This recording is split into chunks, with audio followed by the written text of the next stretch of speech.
Bonjour à tous, j'espère que vous allez bien aujourd'hui. C'est une vidéo très spéciale. Je reviens du futur, je suis allé questionner ChatGPT. Je lui ai demandé comment allait se passer la saison du Barça là, qui allait arriver. Quels vont être les résultats? Qu'est-ce qu'on va gagner? Est-ce qu'on va enfin soulever la coupe aux grandes oreilles? Est-ce qu'on va réaliser encore une fois le back-to-back, on va dire, en Liga? Est-ce qu'on va gagner la Liga face au Real Madrid qui s'est renforcé? Toutes ces questions, je lui ai posées. Pendant des heures, je l'ai questionné. Il m'a répondu. Donc on y va, c'est parti.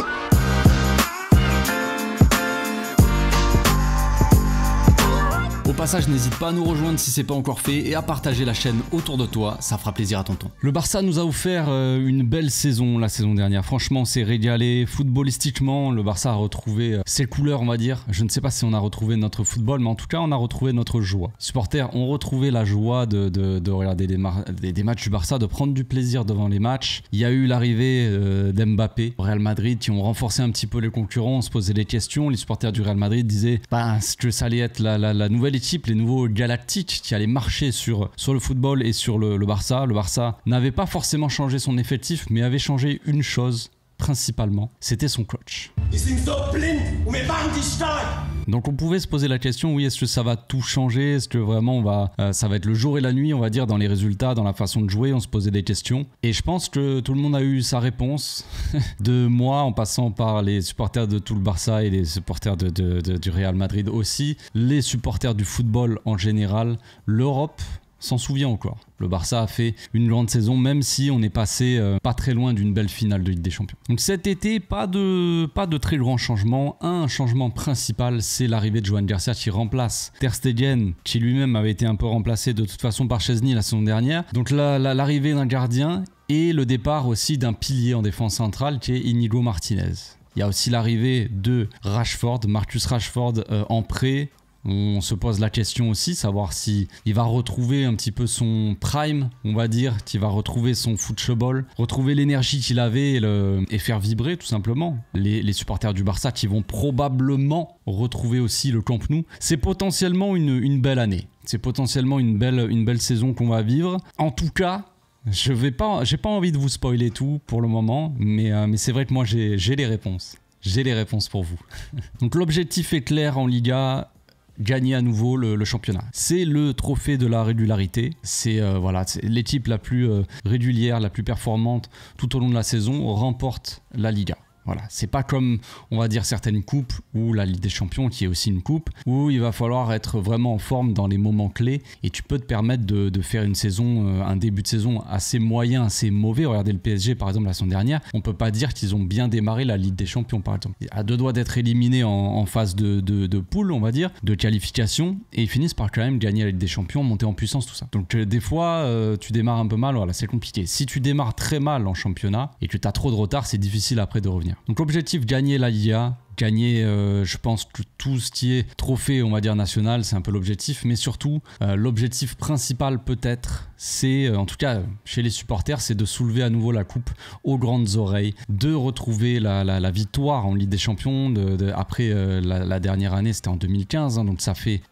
10 ans. Ça fait 10 ans qu'on n'a pas soulevé la Ligue des Champions, donc je pense que tous les supporters l'attendent. Enfin, le Graal, on va dire. On attend cette Ligue des Champions. Pour ça, il va falloir une deuxième saison aussi folle statistiquement, mais on va regarder un petit peu individuellement, de la part de Rafinha, par exemple, qui a fait une très grosse saison, la meilleure saison de sa carrière, donc la saison dernière. Il faudra un Lewandowski toujours aussi en forme, on va dire. On sait que Lewandowski, généralement, il démarre bien les débuts de saison. À voir s'il est performant tout au long de la saison, comment on va l'utiliser. Il y a aussi Marcus Rashford qui est là pour suppléer, concurrencer Rafinha, mais peut-être pas que. Peut-être que Rashford va avoir sa place en pointe, tout simplement. Peut-être qu'il va retrouver sa soif de but et qui va faire vibrer le stade et les filets aussi. Au milieu de terrain, il n'y a pas beaucoup de questions qui se posent concernant Pedri, qui est le maître à jouer de l'équipe. Maintenant, à voir si Gavi va avoir son rôle à jouer, vraiment une grande importance. Il y a aussi De Jong qui a un très haut niveau, on va dire, la saison dernière, qui a fait une très bonne deuxième partie de saison, mais il y a aussi des mecs comme Casado et Bernal qui sont là plus pour la rotation, je dirais, dans un premier temps, mais qui vont avoir quand même leur importance pour faire souffler, pour tourner dans l'équipe. Donc quand on regarde nos concurrents, on va dire en Liga, on a principalement le Real Madrid et l'Atlético Madrid. L'Atlético qui s'est renforcé, hein, tous les ans, l'Atlético, t'as l'impression qu'il lâche 100, 150 millions sur le mercato. Il gagne jamais rien, jamais de trophée, rien. zéro. Rien, et les mecs ils gagnent. Mais ils arrivent quand même à lâcher des 100-150 millions sur chaque mercato. Pendant que nous on est en train de compter nos pièces jaunes pour pouvoir enregistrer des joueurs. J'ai du mal à comprendre le truc, cette situation. ChatGPT ne m'a pas expliqué, je vous avoue. Mais j'ai du mal à... Il y a le Real Madrid donc qui s'est renforcé avec l'arrivée de Xabi Alonso. C'est le nouvel espoir, on va dire. On a vu qu'avec le Barça, un changement de coach a fait énormément de bien. Changement d'idées, changement de peut-être de philosophie, de manière de travailler, méthode de travail, tout ça, ça a fait énormément de bien et on a eu vraiment peut-être la révélation, j'en sais rien, mais en tout cas, une très grande saison. On se rappelle à l'époque, ça me fait un petit peu penser à l'arrivée de Guardiola qui révolutionne un petit peu le Barça, enfin révolutionne, façon de parler, mais qui utilise un peu les ingrédients du passé, mais qui te change complètement l'équipe. Donc voilà, il y a le Barça qui brille sur la scène européenne aussi, à l'époque de Guardiola, et le Real Madrid, ils ont envie de contrer ça, donc ils font appel à Mourinho, l'anti-football face au football, pour essayer de casser un petit peu la domination du Barça, du moins sur la scène nationale. Donc ça me fait un petit peu penser à ça, cet écho-là un peu, avec l'arrivée donc de Xabi Alonso qui n'est pas forcément l'anti-football, absolument pas, mais qui est une réponse on va dire à l'arrivée de Flick. Donc on fait plutôt confiance à un coach et à un nouveau projet plutôt que d'aller encore payer des joueurs à 150 millions, même si le Real s'est quand même bien renforcé sur le mercato. Et en Europe il y a quand même pas mal de concurrence, toujours le PSG qui a une grosse équipe, qui est champion en titre des champions. Il y a Liverpool aussi qui s'est énormément renforcé, puis il y a toujours des équipes solides comme le Bayern, tout ça. Peut-être Manchester City à voir. Donc, et voilà, il y a Chelsea qui a gagné aussi la Coupe du Monde des clubs face au PSG, quand même, qui ont fait un très gros match. Donc, au niveau européen, il va y avoir quand même pas mal de concurrence et on va voir si le Barça va s'en sortir. Donc, qu'en est-il de la saison? on va démarrer, on va faire un peu le début de saison déjà. Alors, j'ai questionné en long, en large et en travers Chatty m'a dit, écoute, la saison, elle va être plutôt positive. Déjà, on va partir de ce truc-là. Sur cette base, ça va être une saison positive. Déjà, en championnat, dans la phase aller, où le Barça va démarrer très très fort, tout simplement. Lamine Yamal va complètement exploser. Lamine Yamal va exploser, il va montrer au football que son ballon d'or, je sais pas, le ballon d'or on va en parler peut-être après. Lewandowski est toujours aussi efficace dans cette première partie de saison. Rafinha continue sur sa lancée et Rashford pour le moment, eh bien il prend un petit peu ses marques et il monte tout doucement en puissance, mais il est plutôt sur le banc avec Ferran Torres. À la mi-saison, Lewandowski, disons qu'il a un petit peu plus de mal à tenir un peu le rythme, on va dire. Il est de plus en plus souvent sur le banc et c'est là que Rashford rentre un petit peu dans les débats. Rashford monte vraiment en puissance, comme je l'ai dit, tout doucement, et il arrive à une très grande forme. On a une attaque de folie avec Lamine Yamal qui est toujours aussi performant, Rafinha qui tient son rôle un petit peu dans la lancée de ce qu'il a fait la saison dernière, et Rashford qui s'intègre à cette attaque-là pour avoir une attaque complètement mobile qui va dans tous les sens et qui marque un nombre de buts incalculable. Donc comme vous le savez, à la mi-saison, il y a la Super Coupe d'Espagne autour de janvier il me semble. Je sais pas si je l'ai précisé, mais entre-temps le Real ils ont un petit peu de mal.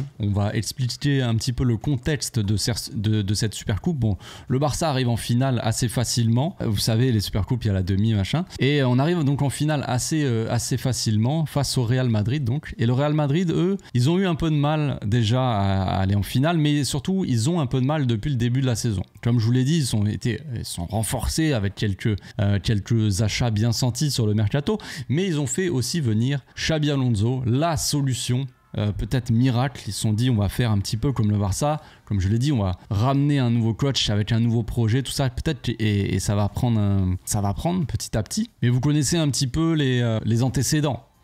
La saison dernière, comment te dire que le Barça, ils ont un petit peu martyrisé le Real Madrid, que ça soit en Super Coupe d'Espagne en finale, en Coupe d'Espagne, mais aussi en Liga. 4 matchs, 4 victoires du Barça sur le Real.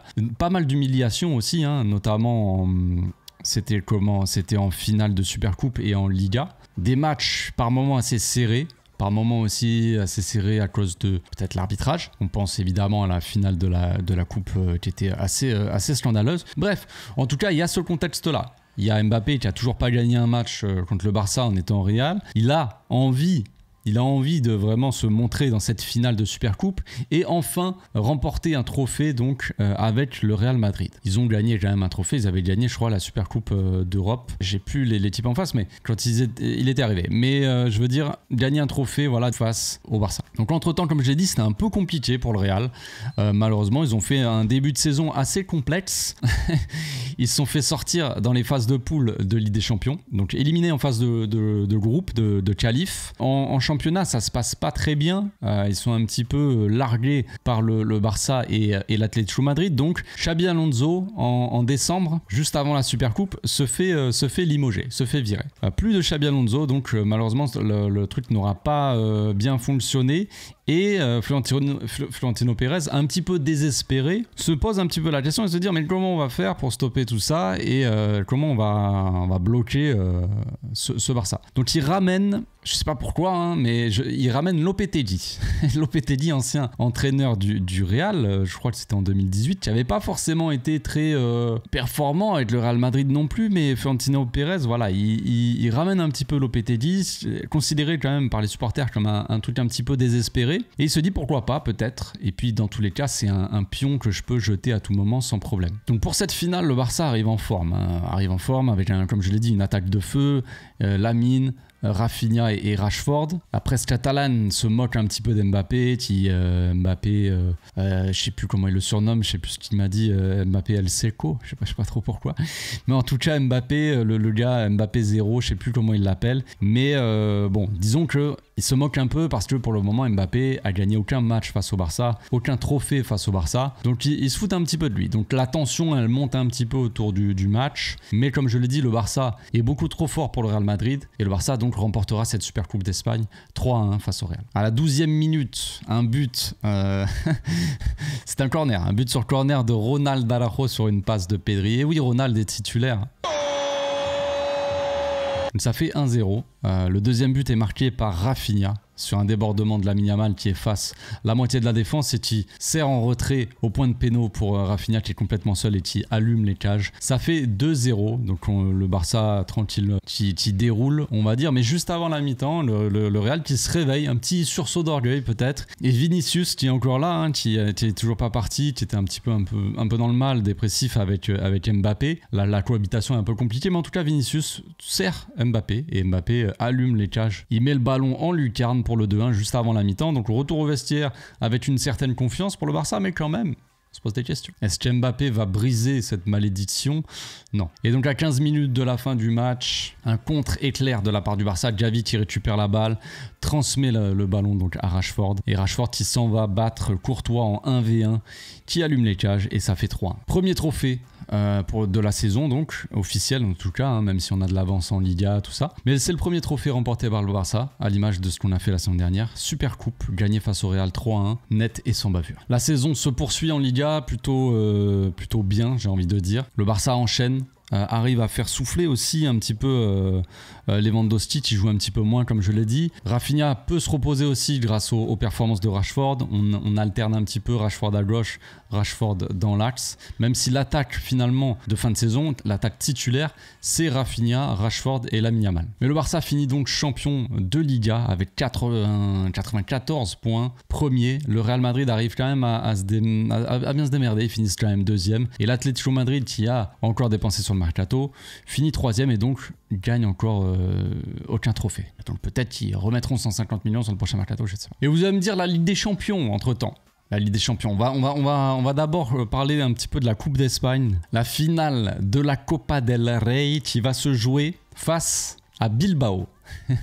Le Bilbao de Nico Williams. Vous vous souvenez que Nico Williams a voulu rester à Bilbao, n'a pas voulu signer au Barça. Donc on se dit, voilà, c'est le moment. C'est le moment pour Nico Williams de donner raison à son choix, de ne pas avoir signé au Barça, d'être resté à Bilbao spécialement pour essayer de gagner des trophées. Tout simplement. Il n'est pas resté à Bilbao, j'imagine, pour les tapas et tout ça. Il est resté quand même pour remporter des trophées. Il a prolongé 10 ans, ce n'est pas rien. Donc vous vous souvenez du hashtag aussi Bilbao, Athletic Wins, un truc comme ça, avec la fameuse vidéo aussi de Nico Williams et son frère Iñaki qui sont là en train de chanter lol lol lol. Lol lol lol lol lol lol. Athletic Wins.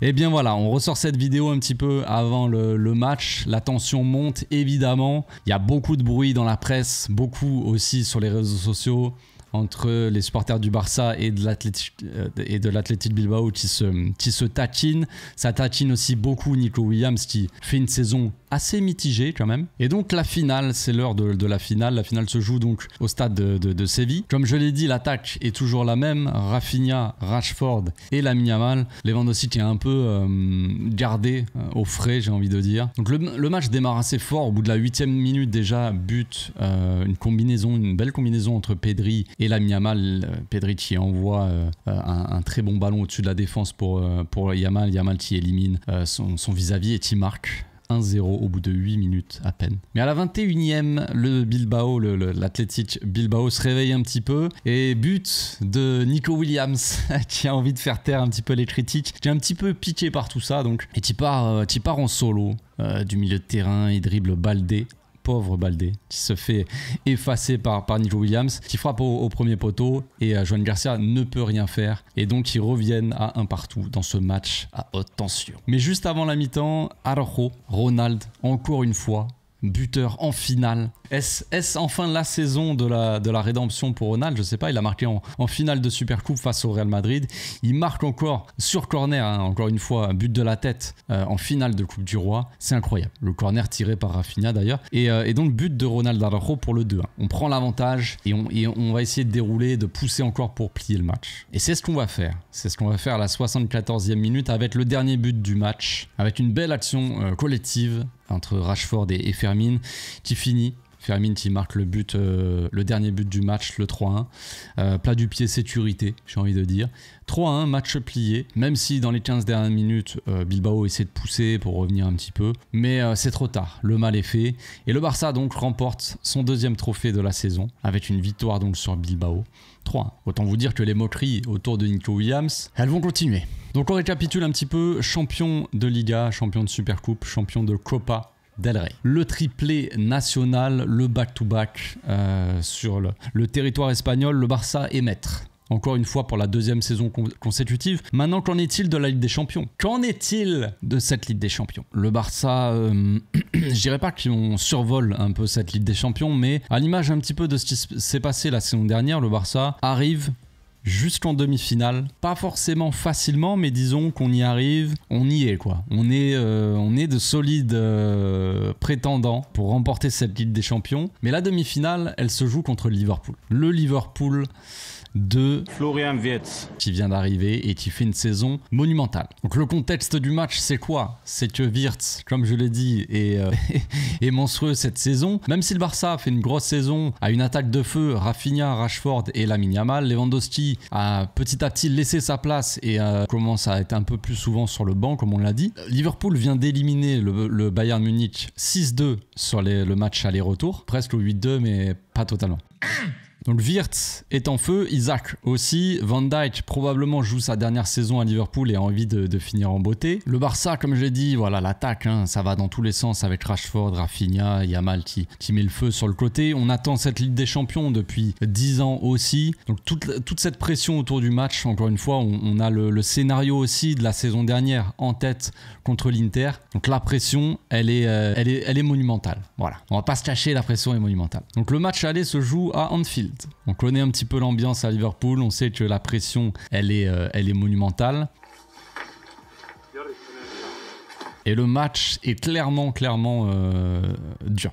Difficile. Dès la 15e minute, Liverpool marque et mène. Florian Wirtz est le buteur donc, de Liverpool. Il combine avec Frimpong et met le but du 1-0. Lui qui est un grand fan du Barça depuis tout petit, qui vient de signer à Liverpool, est en train de faire mal à son club de cœur, on va dire. Mais à la 28e, Rashford égalise pour le Barça après une subtile, magnifique, un petit caviar de Pedrito qui lui glisse le ballon. Rashford se dirige vers les cages. Alisson sort. Il fait une petite balle piquée au-dessus du gardien, ça fait 1-1. Les espoirs sont encore là, les amis. On marque un but aussi à Anfield. Voilà, on démarre un petit peu peut-être mal le match, mais on est toujours dans la course. Donc, le match est très tendu. Il y a pas mal d'actions quand même, mais c'est serré, pas de but. jusqu'à la 70e. Et un but d'Alexander Isak sur une passe, sur un corner de Wirtz. But de la tête de Isak qui devance Ronald Araujo, qui se loupe un petit peu. Et donc Isak marque le but du 2-1.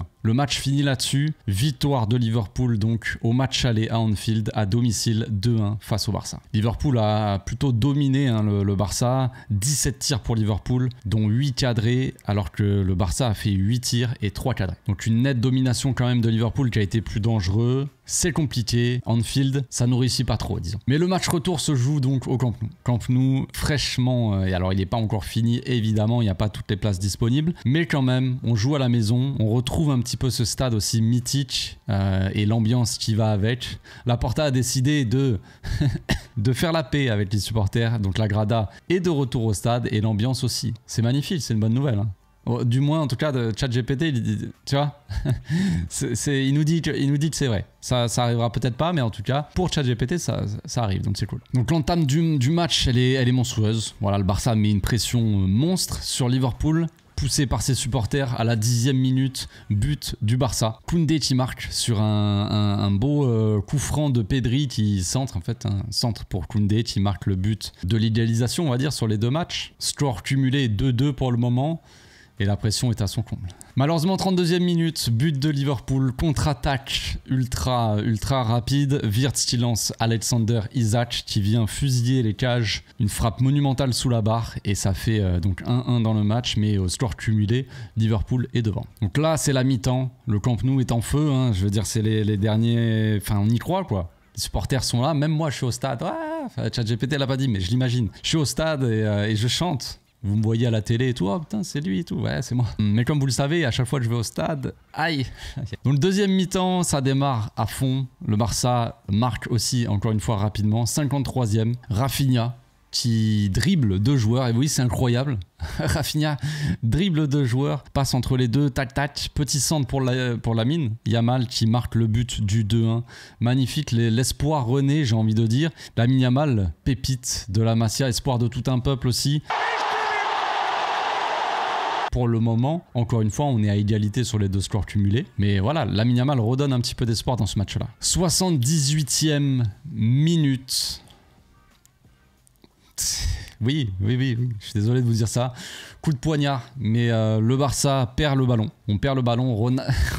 Pardon, excusez-moi. Ronald Araujo donc fait une perte de balle, il met trop longtemps à se décider. Le Liverpool récupère la balle très haut, on va dire, sur le terrain. Voilà, hein.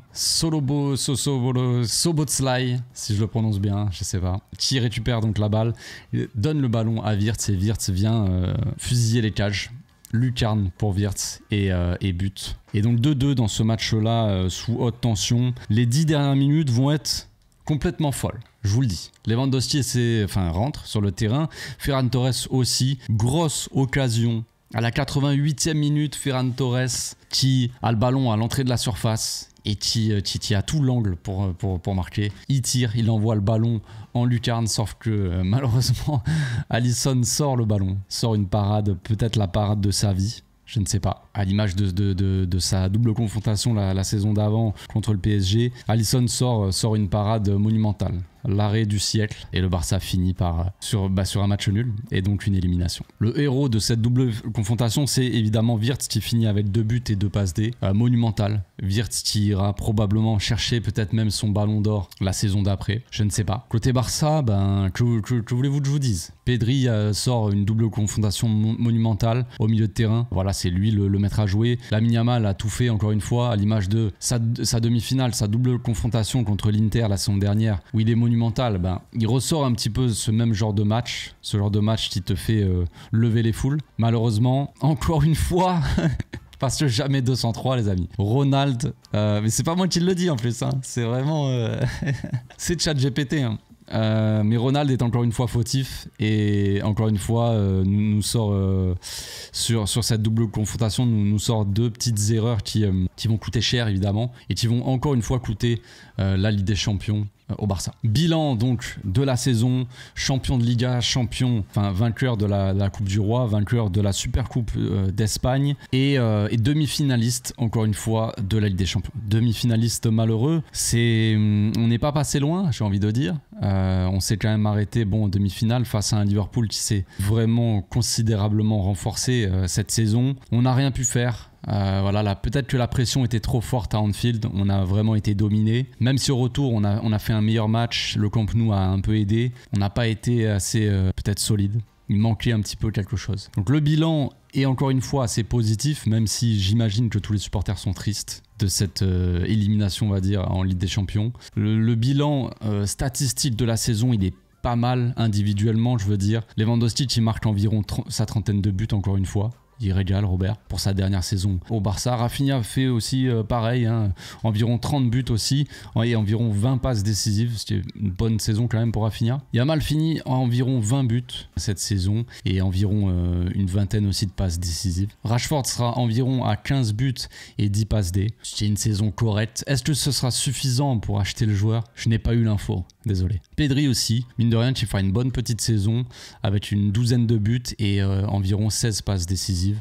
C'était pas dégueu aussi. On va donner peut-être un petit focus des joueurs aussi. Je vous ai donné les stats des joueurs, mais voilà, on va parler un petit peu de Lamine Yamal qui a des bonnes stats, comme je l'ai dit. Son évolution, c'est qu'il est devenu vraiment le leader de cette attaque, même si on pouvait dire qu'il était déjà un petit peu, en tout cas le joueur différentiel, mais là il est devenu vraiment le joueur ultime, on va dire.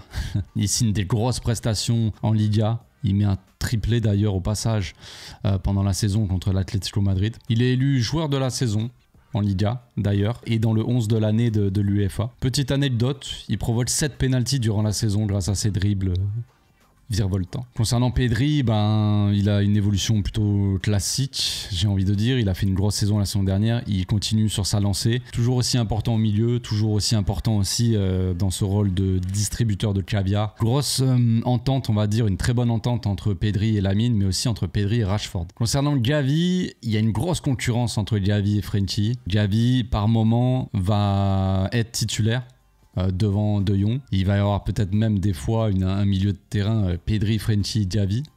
Carrément. Mais ouais, Gavi prend une place un peu plus importante. C'est vrai que la saison dernière, il revenait un petit peu de blessure, il n'était pas tout le temps disponible. Là, cette saison, Gavi revient en force. C'est toujours un petit peu cette âme du Barça, ce capitaine en termes d'émotion, en termes de comportement, ce qu'il représente sur le terrain, ce qu'il met comme énergie. Il a toujours cette aura, on va dire, autour de lui. Et donc, il va quand même avoir une certaine importance cette saison. Le moment fort de la saison pour Gavi, c'est son but dans le Classico, but de la victoire, Classico retour au Camp Nou. Il met le but de la victoire 2-1, à l'image d'un petit peu le but de Kessié, vous vous souvenez, il y a quelques saisons, qui offrait un petit peu la saison le trophée de champion au Barça, officieusement disons. Là c'est un petit peu pareil avec Gavi, le but de la victoire qui enterre définitivement le Real Madrid. Moment assez fort. Concernant Fermin aussi, par exemple, c'est plus un super sub de luxe, on va dire, un remplaçant de luxe cette saison. Il finit pas par être le titulaire indiscutable au milieu de terrain, mais il fait quand même une bonne saison. Il rentre, il est souvent décisif, il marque beaucoup de buts et fait pas mal de passes D aussi. Le moment fort de la saison pour Fermin, c'est évidemment le but de la victoire en demi-finale de Coupe d'Espagne face à Séville. Lui qui vient de là-bas, du Betis je crois, il me semble, Fermin. Donc le but face à Séville, c'est un moment assez fort pour lui. Il y a la question aussi Lewandowski. On se pose beaucoup de questions par rapport à son déclin, s'il va vraiment être en forme toute la saison. Je vous l'ai dit, petit à petit, il perd sa place au profit de Rashford. Donc physiquement, c'est un peu plus dur de tenir la cadence pour Robert. Mais il est toujours aussi clinique, on va dire, dans la surface. Mais physiquement, c'est dur de faire un pressing, de faire les appels. Physiquement, il peut pas tenir la cadence d'un Ferran Torres ou d'un Rashford. C'est évident, mais il a toujours quand même son importance. Flick le ménage un peu plus, le fait beaucoup plus souffler sur le banc, comme on l'a dit. Quand il le fait jouer, il joue pas forcément les 90 minutes. Il préserve un peu la forme du joueur. Au niveau de son impact dans la saison, il marque pas mal de buts importants. Il marque aussi dans les 2 classicos. Dans le championnat en Liga. Il est quand même buteur dans des matchs importants comme ça, dans les classicos. Il a toujours son importance par rapport à ça, mais tout au long de la saison, il est quand même un peu moins important pour l'équipe. Voilà, je pense que j'ai fait le tour un petit peu de ce qui allait se passer. Je sais pas si ça vous a plu. Je sais pas si ça vous plaît ce scénario. Ça peut être drôle de refaire ce genre de choses un petit peu, mais bon. Après là, j'ai fait le scénario de la saison entière. Bon. c'est un peu, ça rentre pas trop dans les détails non plus, tout ça. Mais je trouvais ça assez marrant de faire ça. J'avais jamais fait ça. J'avais déjà dans l'idée depuis longtemps de faire ce genre de vidéo, mais plus de les imaginer moi, on va dire, de me faire des scénarios improbables, tout ça, des trucs qui n'ont peut-être jamais existé. Et là, avec le délire d'IA et tout, de ChatGPT, je me suis dit, on va faire une petite vidéo, tu vois, qui sort de l'ordinaire. Comme si ChatGPT, voilà, essayait de me lire l'avenir un petit peu, de voyager dans le temps pour nous offrir un scénario un peu marrant, quoi, on va dire. Bon, il se finit tristement, je sais, on est éliminé en Ligue des Champions, mais soyons calmes, les amis. J'ai pas demandé pour la saison d'après, peut-être que ça va bien se passer. Donc dites-moi dans les commentaires si ça vous a régalé, si ça vous a plu. Et puis peut-être qu'on refera des trucs, mais peut-être plus avec les abonnés. Une sorte de truc comme ça où je ferai participer les abonnés avec des scénarios, j'en sais rien encore, je sais pas exactement, mais bon voilà, si vous avez des idées, dites-moi, hein, et même dans le Discord, hein, d'ailleurs, pour ceux qui sont dans le Discord, j'ai déjà mis des boîtes à idées, des trucs comme ça, un petit forum comme ça, si vous avez des idées pour participer à des vidéos, tout ça, ça peut être sympa. Je vous souhaite une très bonne journée à tous, j'espère que encore une fois que ça vous a plu, moi ça m'a amusé de faire ça. On se retrouve bientôt, bonne journée à tous.